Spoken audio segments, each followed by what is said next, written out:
my fellow Americans, and the people who brought me to the dance, Delawareans. I see my buddy Senator Tom Carper down there, and I think Senator Coons is there, and I think the governor's around. Is that Ruth Ann? And that former Governor Ruth Ann Minner. Most importantly, my sisters-in-law and my sister Valerie. Anyway. Folks, the people of this nation have spoken.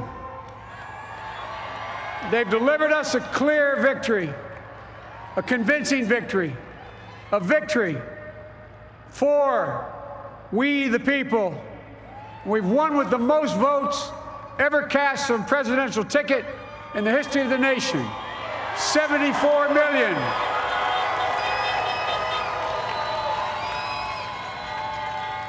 What I must admit has surprised me. Tonight, we're seeing all over this nation, all cities and all parts of the country, indeed across the world, an outpouring of joy, of hope, renewed faith in tomorrow, bring a better day. And I'm humbled by the trust and confidence you've placed in me. I pledge to be a president who seeks not to divide, but unify, who doesn't see red states and blue states, only sees the United States. And work with all my heart, with the confidence of the whole people, to win the confidence of all of you. And for that is what America, I believe, is about. It's about people. And that's what our administration will be all about. I sought this office to restore the soul of America, to rebuild the backbone of this nation, the middle class, and to make America respected around the world again, and to unite us here at home. It's the honor of my lifetime that so many millions of Americans have voted for that vision. And now, the work of making that vision is real. It's a task, the task of our time. Folks, as I said many times before, I'm Jill's husband. And I would not be here without her love and tireless support of Jill and my son Hunter and Ashley, my daughter, and all our grandchildren and their spouses and all our family.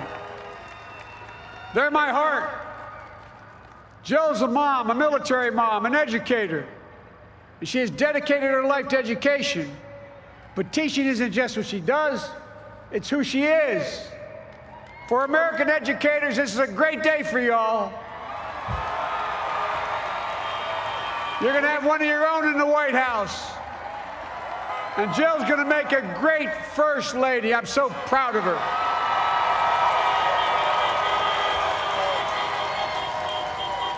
And I'll have the honor of serving with the fantastic Vice President who you just heard from, Kamala Harris, who makes history as the first woman, first black woman, the first woman from South Asian descent, the first daughter of an immigrant ever elected in this country. Don't tell me it's not possible in the United States. It's long overdue. And we're reminded tonight of those who fought so hard for so many years to make this happen. But once again, America's bent the arc of the moral universe more toward justice. Kamala, Doug, like it or not, your family, you become an honorary Biden, there's no way out. All those of you who volunteered and worked the polls in the middle of this pandemic, local elected officials, you deserve a special thanks from the entire nation. And to my campaign team and all the volunteers and all who gave so much of themselves to make this moment possible, I owe you. I owe you. I owe you everything. And to all those who supported us, I'm proud of the campaign we built and ran. I'm proud of the coalition we put together, the broadest and most diverse coalition in history. Democrats, Republicans, independents, progressives, moderates, conservatives, young, old, urban, suburban, rural, gay, straight, transgender, white, Latino, Asian, Native American. I mean it, especially those moments, and especially for those moments when this campaign was at its lowest ebb. The African-American community stood up again for me. You've always had my back, and I'll have yours. I said at the outset, I wanted to represent this campaign to represent and look like America. We've done that. Now that's what I want the administration to look like and act like. For all those of you who voted for President Trump, I understand the disappointment tonight. I've lost a couple times myself, but now let's give each other a chance. It's time to put away the harsh rhetoric, lower the temperature, see each other again, listen to each other again. And to make progress, we have to stop treating our opponents as our enemies. They are not our enemies. They are Americans. They're Americans. The Bible tells us, to everything there is a season, a time to build, a time to reap and a time to sow, and a time to heal. This is the time to heal in America.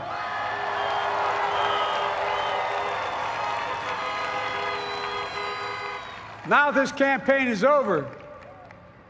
What is the will of the people? What is our mandate? I believe it's this. Americans have called upon us to marshal the forces of decency, the forces of fairness, to marshal the forces of science and the forces of hope in the great battles of our time. The battle to control the virus, the battle to build prosperity, the battle to secure your family's health care, the battle to achieve racial justice and root out systemic racism in this country. And the battle to save our planet by getting climate under control. The battle to restore decency, defend democracy, and give everybody in this country a fair shot. That's all they're asking for, a fair shot. Folks, our work begins with getting COVID under control. We cannot repair the economy, restore our vitality, or relish life's most precious moments, hugging our grandchildren, our children, our birthdays, weddings, graduations, all the moments that matter most to us until we get it under control.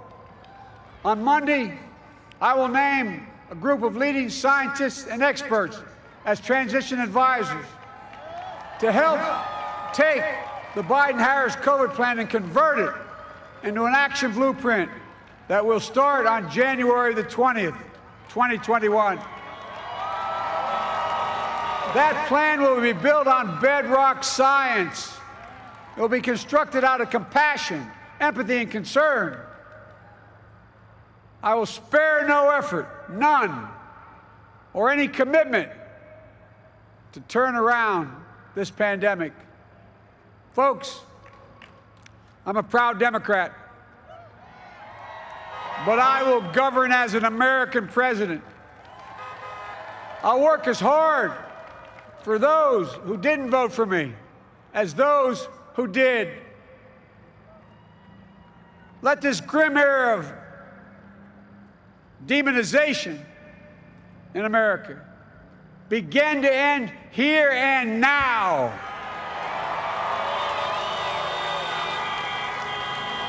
The refusal of Democrats and Republicans to cooperate with one another, it's not some mysterious force beyond our control. It's a decision, a choice we make. And if we can decide not to cooperate, then we can decide to cooperate. And I believe that this is part of the mandate given to us from the American people. They want us to cooperate in their interest. And that's the choice I'll make. And I'll call on Congress, Democrats and Republicans alike, to make that choice with me.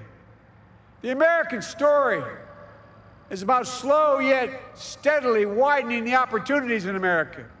And make no mistake, too many dreams have been deferred for too long. We must make the promise of the country real for everybody, no matter their race, their ethnicity, their faith, their identity, or their disability. Folks, America has always been shaped by inflection points, by moments in time where we've made hard decisions about who we are and what we want to be. Lincoln in 1860, coming to save the Union. FDR in 1932, promising a beleaguered country a new deal. JFK in 1960, pledging a new frontier. And 12 years ago, when Barack Obama made history, he told us, yes, we can.